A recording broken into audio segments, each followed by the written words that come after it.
Hello there. I know what you're thinking. This is not Ken the voiceover guy. I'm actually the AI voice of the Solo Show. You know, the computer voice who sings the Solo Show's theme song.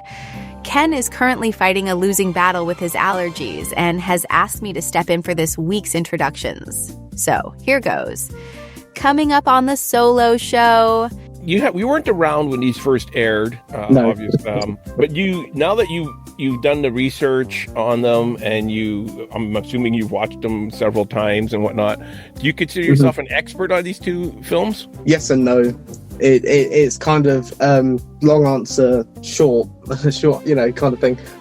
Yes, I would probably say yeah, because I've talked to the people, watched them a bunch of times, and editing clips out of it, watched them behind the scenes.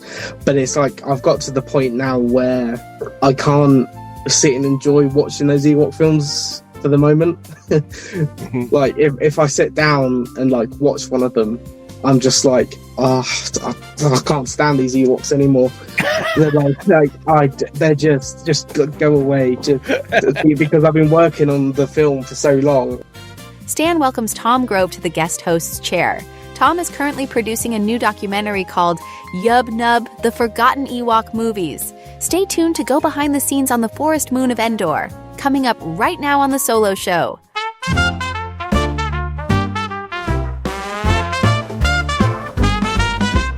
Tune in tight, the mic's alive. Got the stories that'll make you thrive. From a galaxy far, far away to comic pages where heroes play. Here's the Solo Show, let's dive in deep.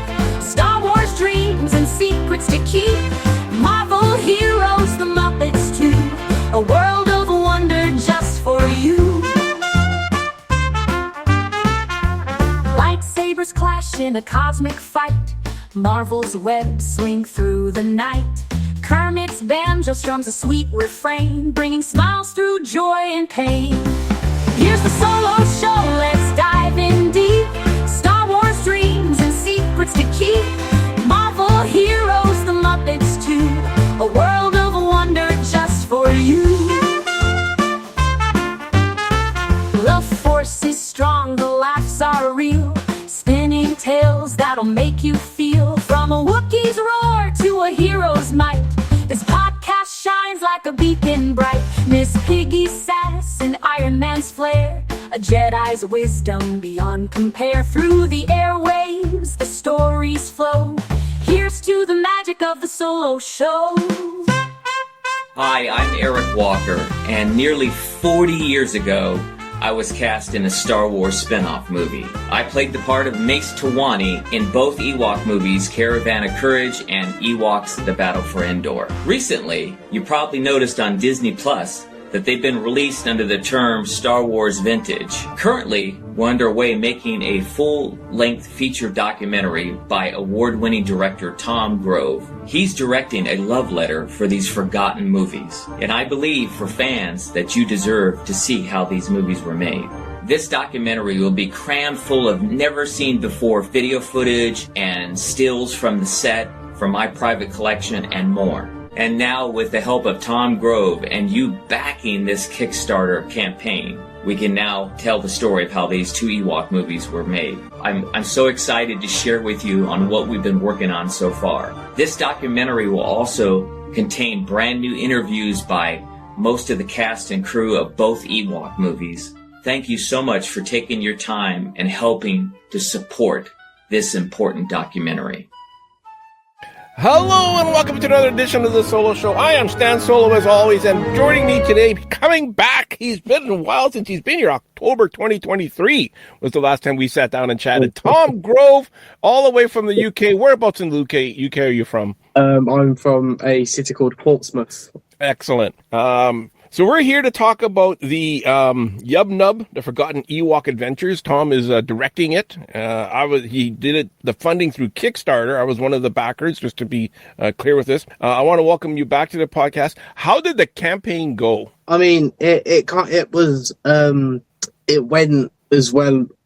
Well, I would like to say it went as well as I hoped it did. It did, because we reached the goal it was set at. But I was surprised that it did reach the goal, because this is my first kind of proper feature documentary. I've made kind of shorts and bits here and there, what's gone on like YouTube and stuff, but this is my first proper feature and first thing to be like, I'm really serious about making documentaries and about kind of this kind of stuff. So then I was quite impressed the amount of people that did kind of back Yub-Nub and kind of talking about it and going, oh, what is this? I'm interested in this. Even if they didn't donate, they shared and was talking about it online and going, oh, what's this? I am interested. I'll buy a copy or seek it out when it does sort of come out somewhere. So it was nice for people actually to care about it. That's good. That's good to hear. I was more than happy to contribute towards this. I'm so excited for this documentary to come out. When we talk about Yub-Nub, the Forgotten Ewok Adventures, can you explain what are we referring to?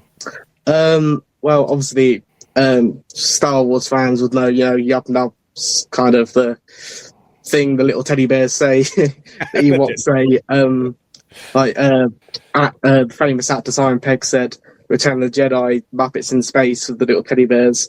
But obviously, two Ewok movies, what came out sort of after Return of the Jedi, kind of went straight to TV kind of thing, and that they're not like the best thing ever made. They're not the best films ever made, but they're good at what they are. They're really great, like kids films. But then that's me saying kids films. It isn't me putting it down. They're very good with sort of morals and very kind of. I feel like they're good at like keeping children's attention. More like if you sat a kid down to watch The Phantom Menace, you sat a 5-year-old down and watched The Phantom Menace. They're all talking about trade disputes and politics and it's kind of like, okay, I just wait till you see like Darth Maul and your kid might like Jar Jar Binks. I don't know, just wait to them bits. But with the Ewok movies, it's very much a very, very easy gateway into getting really young kids into Star Wars. But then these are the kind of sort of parts of Star Wars where people got completely forgotten about them, like the holiday special, where people kind of forgotten about them because they weren't that great. But with the holiday special, that was genuinely pretty bad. But the Ewok films are actually a lot better than the holiday special. But I feel like over the decades, those three things, holiday special and the two Ewok movies, kind of been lumped into kind of the handful of Star Wars features that's kind of gone into obscurity kind of thing. So that's why it's called the Forgotten Ewok Adventures, because if you know them kind of thing. Yeah, and they're available on Disney Plus. So you're doing a documentary on them, and if I recall, the way this came about was Eric was coming to London for a comic convention, and you were going to be going to that convention. Eric Walker, who played Mace Tawanu, the main character in the movie or in the TV series. I guess they're specials, TV specials. And you reached out to Eric and you said, hey, can I stalk you and film you while you're at the Comic-Con? And he said, yeah, sure. Yeah. And then as you guys were kind of talking, he brought up that he has all this video and photos and stories to tell, and he would really love to do a documentary one day. And Tom goes, I'll do a documentary. Am I right? Yeah, that's basically it. Yeah, because he kind of... I found him on Facebook. I saw he was going to this convention called London Film and Comic Con. And I've been to this convention like for years. I've been going to this for like over a decade, this specific convention. And then I saw he was announced to be signing there for the weekend. And I was like, I've just finished documentary series on my YouTube channel about King Kong, the history of King Kong and everything. And I was kind of like looking for my next kind of avenue of what do I do now? I finished a project and it's like, oh, what do I do now? So, and then I saw Eric was there and just off by chance, I just said, any chance I can kind of interview you and basically what you said, like stalk you, follow you about over the weekend when you're in your trip to London. And he said yes. And then over the month or so before the convention, I got emails from him with files and folders of all this footage and behind the scenes pictures and everything, and I was just amazed at like all this stuff he's got, but then like no one has actually really seen some bits. Eric's put some bits and pieces on his YouTube channel and Facebook and whatever, but no, it's not like there's a lot more to it than what he's put on social media already. And hopefully this documentary kind of puts it all together to make it make sense. That's so exciting to hear. That's what I'm most excited to see is the behind the scenes footage of the filmmaking process and stuff like that. So it's 2023, December 2023. You do the fundraiser for the with the Kickstarter. You reach your goal. What happened then? Well, I reached my goal and then I was frantically running about thinking, oh crap, what do I do now? Like, it's actually reached the goal and people actually want to see it now. So I was running about, scrambling, trying to get all the bits and pieces together to send out to the people who backed the project on Kickstarter, trying to send them out of my local post office, running back and forth with all the hundreds of boxes, sending them to like Canada, America, Australia. There was even ones from like Mexico, and it was like, oh, there was even ones I sent to Italy, I think, I believe. And I was just amazed at like how like the distance of some of the parcels were going to. The lady who worked at the post office hated me after those couple of weeks because she was like, "Oh, he's here again with another 20 boxes." She has to go through to make sure that But no, yeah. And then after I got through all the sending stuff out, eventually, that's when I kind of started spending some of the money from the backers on some more of the animation stuff by the group, the bunch of guys who's doing this animation for me for the film, getting some of that done and paying my composer and bits and just sort of using the money for kind of good use for the film. I've seen tiny bits of the animation, like when you're interviewing one of the actors or one of the crew. I see there's this cute animation of the Ewok kind of shooting an arrow, like kind of puts their name on the screen. Very professional looking. Like I think. I don't know how much you paid for it, but I believe it was money well spent on the animation. Yeah. And same thing with some of the music I've heard as well. The composer you got is amazing. Yeah, I mean, the guys who did the animation for this, they're literally amazing.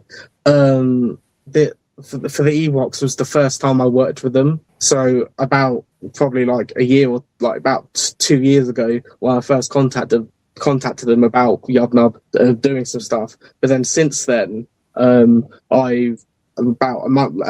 month I released a short film, and they did some animation for my short film as well. So I've got a nice relationship with them now after working with them on Ewoks. But then, like you said, my composer, I've genuinely like loved the guy. Like I've done stuff with him for the past like 5 or 6 years now. Kind of like every like documentary I've made, I've sent him a text going, "Well, do this for me."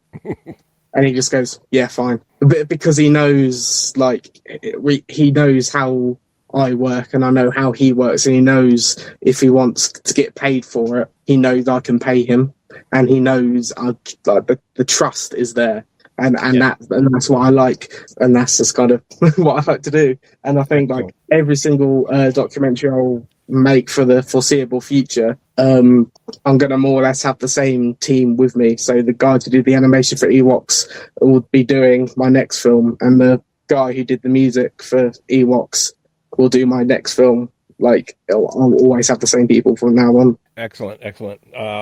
The other thing too that we were talking about the last time you were on was some of the people that you were looking to get. I know you didn't want to name a bunch of names, but you were looking to interview a lot of the cast and a lot of the crew. Warwick Davis was one of the ones that you were just kind of like lining up. We were waiting for him to have some free time.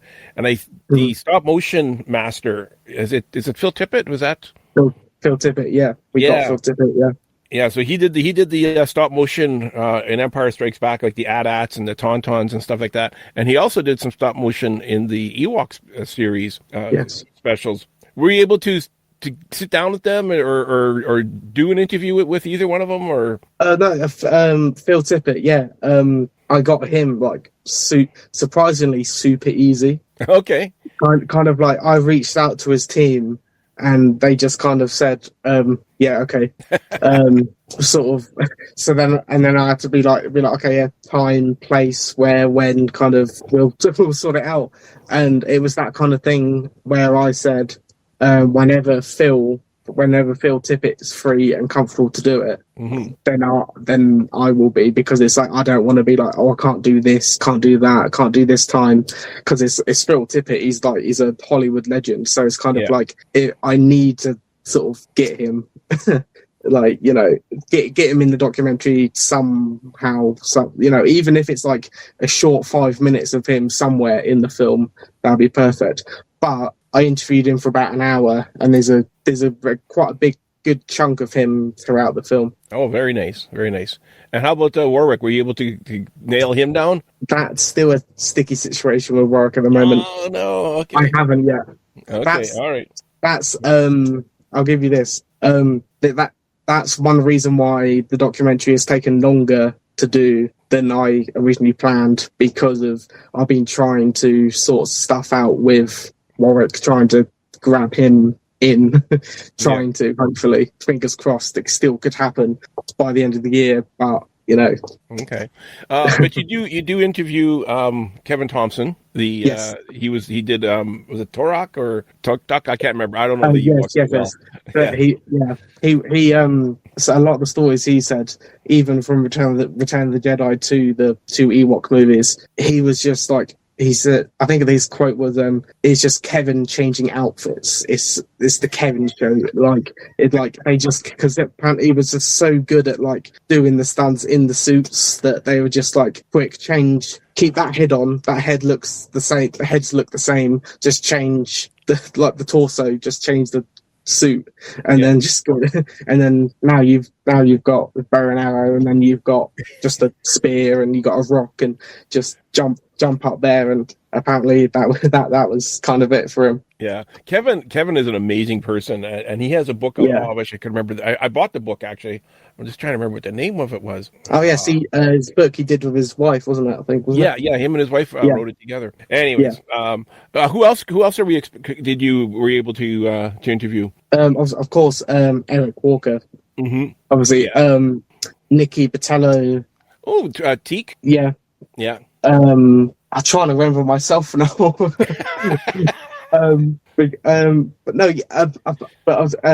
Sadly, a handful of the like main cast have kind of passed on. So like a few of the guys who played some of the Ewoks, they're either quite old now and not in the best kind of way to interview now, or they've passed on. So a lot of the actual Ewok suit actors, it was tricky to get some more of them in because of those reasons. But Cole Strucken, he from the second one, Terak, the villain from the second one, film, obviously famous for he was bloke in Twin Peaks, and obviously Lurch in Addams Family, the 90s one. So he's in there. He was a lovely guy as well. But then quite a lot of it is what I figured out while making it was I managed to get quite a lot of the people who did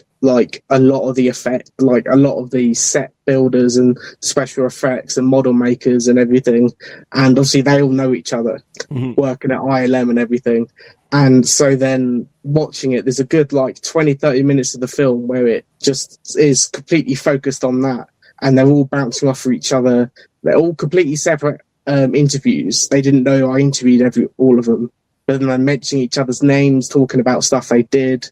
And one of them said they just had, they got shouted at by a higher up because they brought in a record player and a massive speaker and just playing the soundtrack to Oklahoma really loudly and playing Oingo Boingo just on repeat. And they were just making everyone just go crazy, just listening to the same two records over and over again. Yeah. Oh man, I'm so excited for these. And again, like I said, one of the coolest aspects of this documentary is the never before seen footage. Yes. Yeah. So, can you talk a little bit about that? I know I've seen the footage with Warwick drinking the grape soda 1,000 times already. Is there more than just that? Yeah. What I was quite surprised about when I'm looking through a lot of the footage I was given. There's a good like 5-6 minutes of that sort of sketch of Warwick, like with different drinks and like sort of different ways he's like doing the advert for the drink, and it's just kind of mesmerizing watching it, going like, were they that bored sitting on their lunch break, like just doing that with this can?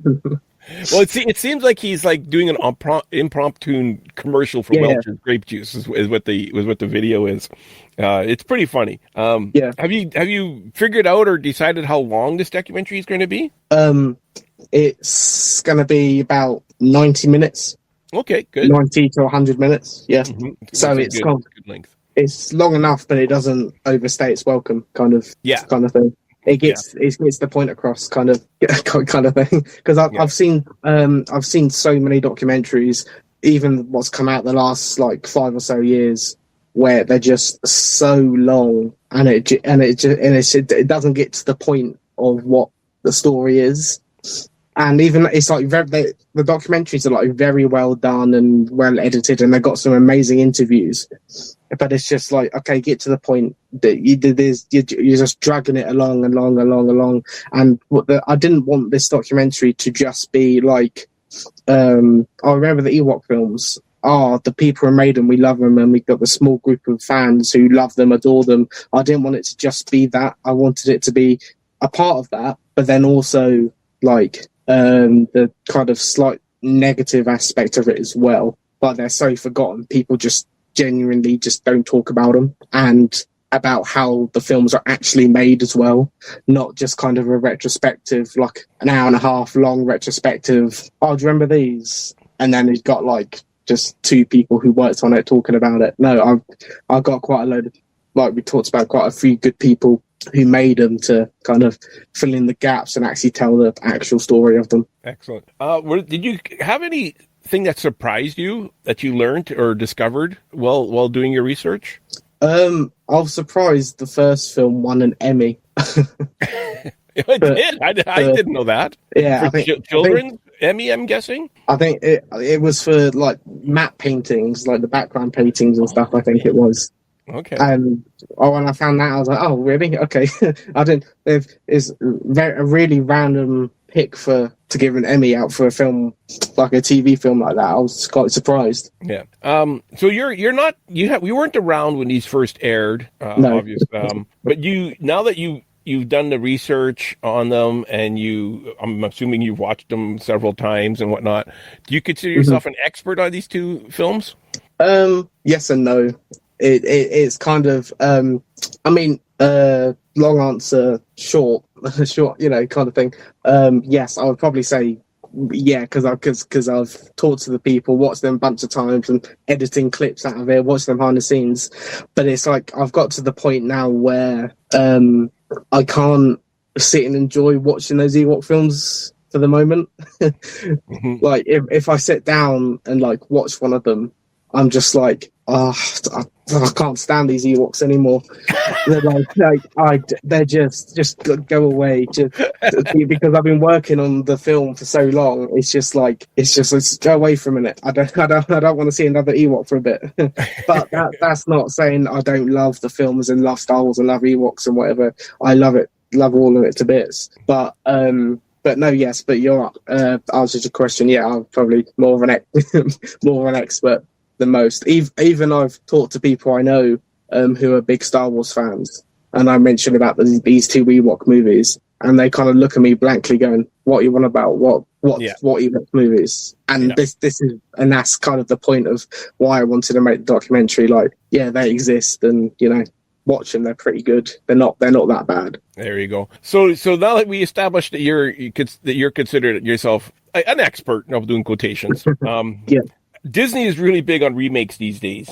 Do you think they should remake Caravan of Courage and Battle of Endor for one-offs for Disney Plus with today's technology and using the volume and everything, or are you happy with the way they are? And would it be a success if they did? I don't think there'll be a success if they did it, and also I don't think they should do it because I don't know. I mean, it'll be. I think if they did do it, I think it would probably fall into the same fate as what the Willow TV series happened on Disney Plus. They made it. It wasn't amazing, but it wasn't awful.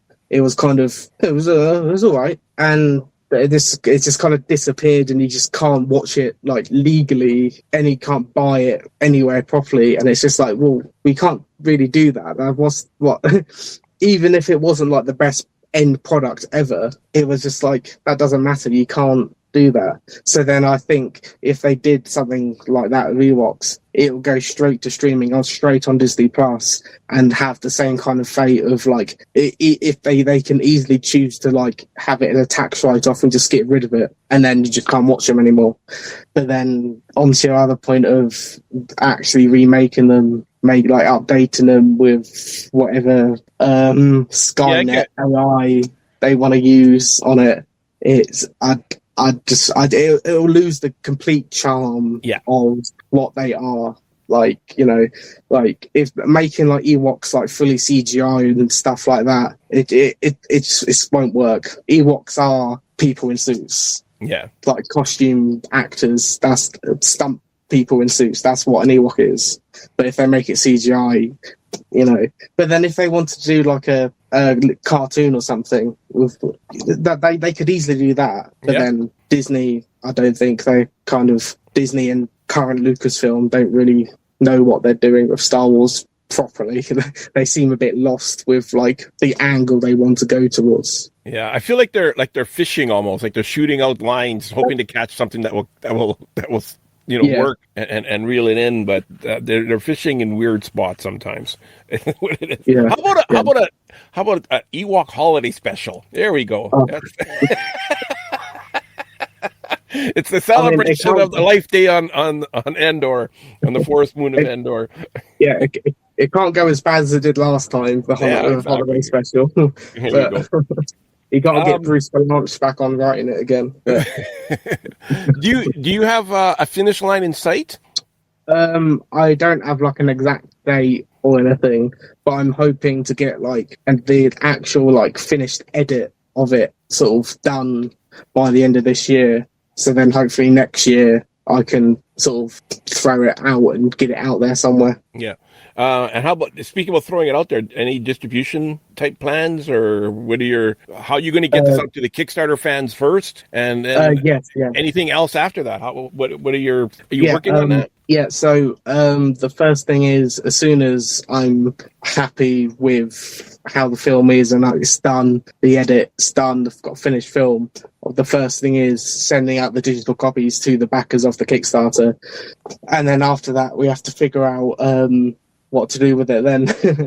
how we're going to sort of distribute it, get it out to the public and monetize it, or what have you, whatever way we could do it. But then hopefully there'll be people who'll be interested in doing that, because I had such a great reception with the actual Kickstarter itself. So hopefully when it comes to me actually fishing around for someone to pick it up and put it on a streamer or DVD or something, they'll kind of be like, yeah, we can see it's a success and it'll bring people along, then hopefully it'll get done. Very exciting. I'm really looking forward to seeing Stan Solo in the credits as a backer. That's what I'm looking forward to seeing. I reached out to some of my Ewok fan friends and asked if they had any questions. Are you ready for some of those? Yeah. Sure. Okay. Has anyone interviewed been able to provide any information about a third Ewok adventure movie that had been greenlight and then canceled after the budget went sky high in the second one? Has anyone given you a story or outline or treatment about how far along they were? Not necessarily. I know I have heard stories and read stuff, and people have told me in interviews and stuff about that, the kind of mystery of maybe a third Ewoks thing. But really, no. A lot of the people, when I kind of brought up anything like that, they kind of didn't really say anything about it. They either didn't really say much about it, or they just said, I don't know, I wasn't involved, kind of thing. It's one of those kind of mysteries of Hollywood that. Yeah. Was it maybe or wasn't it? 2027 will be the third Ewok adventure movie. You never know. Yeah, They're going to yeah, announce it at Star Wars Celebration this May. Watch. yeah. Yeah. An Ewok adventure. One of the questions that springs to mind is, has Tom gotten in touch with superfan Gus Lopez? I believe Gus has some beyond awesome screen use props and even matte paintings from the Ewok Adventure Caravan of Courage, as it is known in Australia and New Zealand back in May 1985 when it was released theatrically. Has Tom been able to photograph any rare film posters? And to show how, like, a lot of questions here.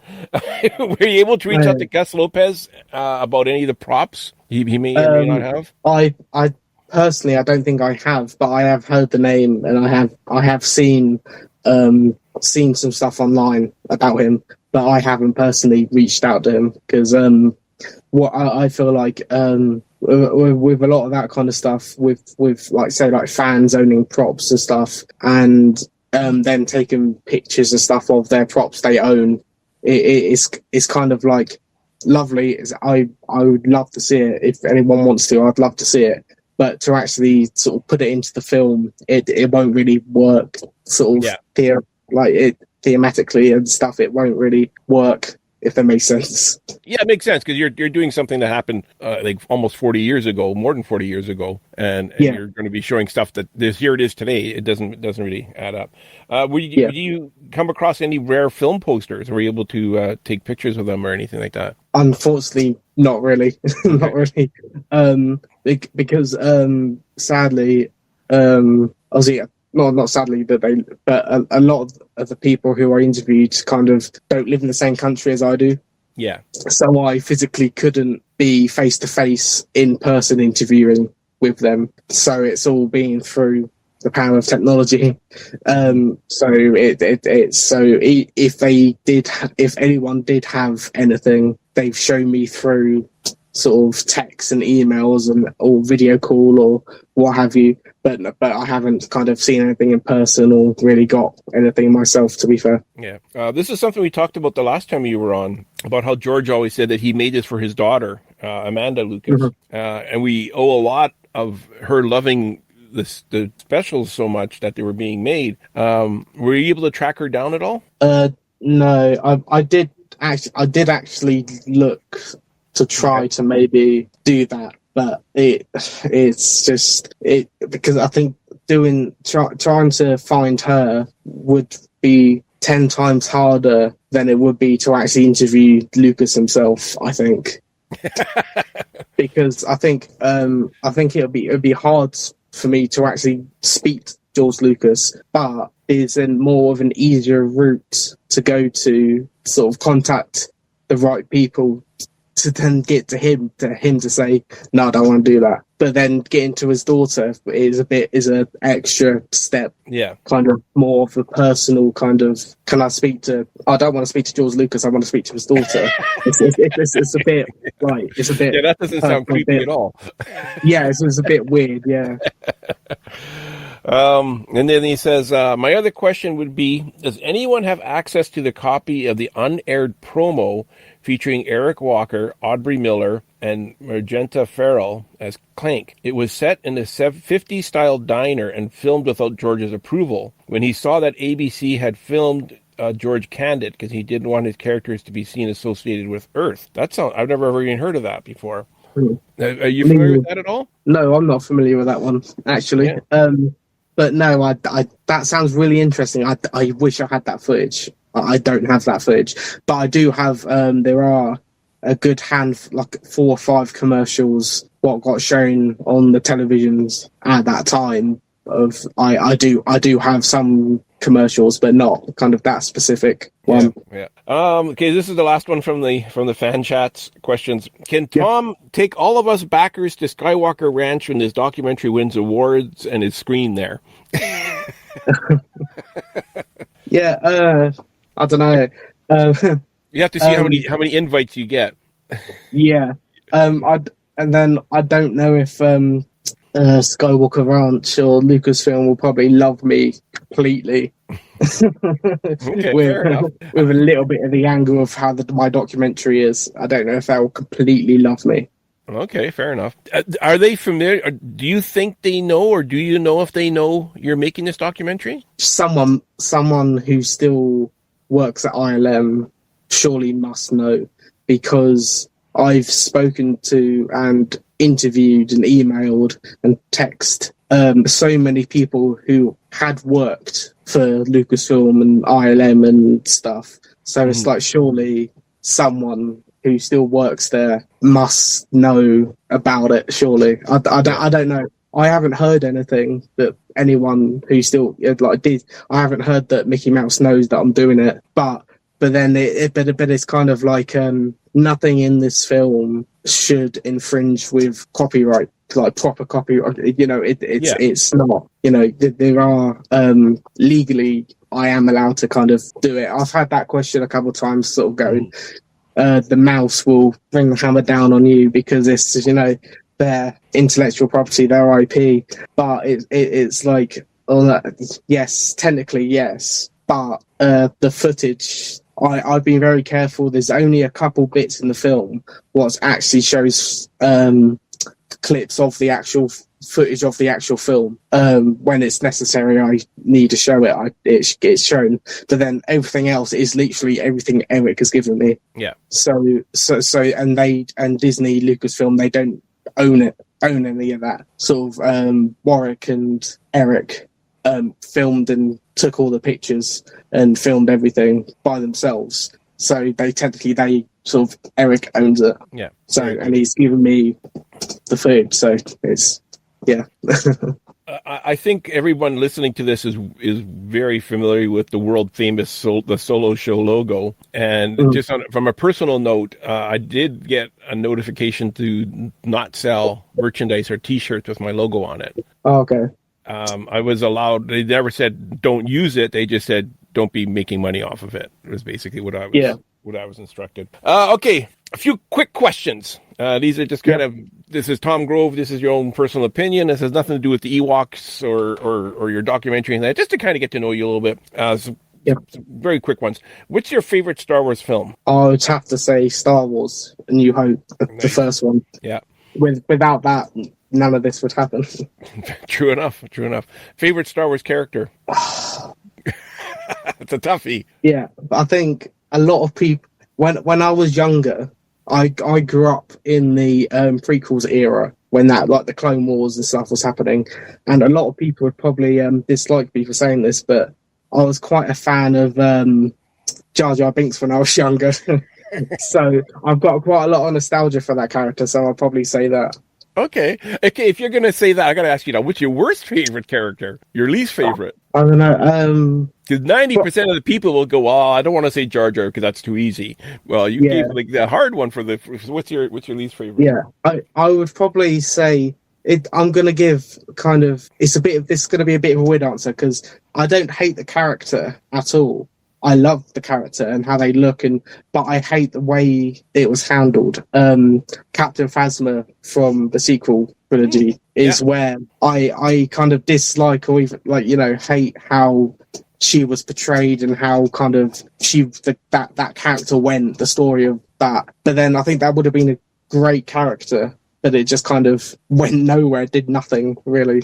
That's actually a really good answer. I like that answer a lot. I agree. I think I can agree with you on that one. Your favorite Star Wars scene? I mean, again, that is a hard question. Again, I'm, like I alluded to when I answered about Jar Jar, I am a prequels kid. I would have to say the Mustafar fight, Obi-Wan and Kenobi, that's just like and the John Williams score and everything, and that is just genuinely like a top 5 Star Wars kind of moment anyway. But I would say because, again, blinded by nostalgia. Well, at least he didn't say the part where Anakin was complaining how much he hated sand. At least he didn't say that. Yeah, I hate sand. It gets everywhere. But you like the part where he goes, "I hate you." You like that part. Your favorite Star Wars ship? I don't know. Probably basic answer. Probably Slave One. Ooh, yeah, okay. Probably there's quite a even though Disney says we can't call that because the Lego sets changed the names to Boba Fett's ship now. Yeah. It is okay, fine. But yeah, It's slave like Slave One, everybody else. Yeah. Your favorite Star Wars sound effect? Oh, this relates to Slave One. What's it called when he drops the thing and it? The sonic detonators, I think. Yeah, and it goes off and it's it attacks the clones when it. Yeah. That's a good that's a good sound. Yeah. That's a good sound effect. That's one of my favorites too. That and the TIE Fighter. I like the TIE Fighter screechy. Yes. That one. Yes. Oh, this was a lot of fun. I want to thank you so much for coming on, Tom. Anything you wanted to add that we didn't touch on? I don't think so. I think we kind of covered quite a lot around. Yeah. I'm really looking forward to this movie coming out. I know a lot of people listening to this will be as well.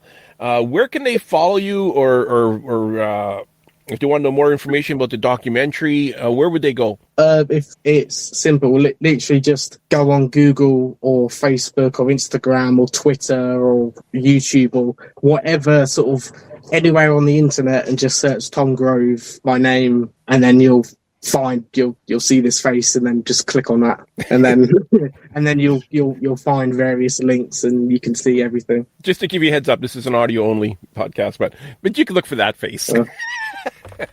Okay. Alrighty, Tom, this was a lot of fun. I want to thank you so much for your time. I know time is precious, a commodity to everybody, and and I want to get you back on maybe when this comes out and I've actually watched it and I can give you my face-to-face opinions on it. Maybe we'll get some of the other Kickstarter backers on here too. It sounds like you got a little bit of controversy scenes in there. Yeah, there's a couple bits and pieces throughout the film that kind of criticizing Lucasfilm a little bit. Okay, all right. Looking forward to it. Thank you. I hate you. Like, I put that voice in of Anakin there at the burning. All righty, Ken, take us away to a galaxy far, far away. Tune in tight, the mic's alive. Got the stories that'll make you fly from a galaxy far, far away to comic pages where heroes play. Here's the Solo Show, let's dive in deep. Star Wars dreams and secrets to keep. Marvel heroes, the Muppets too.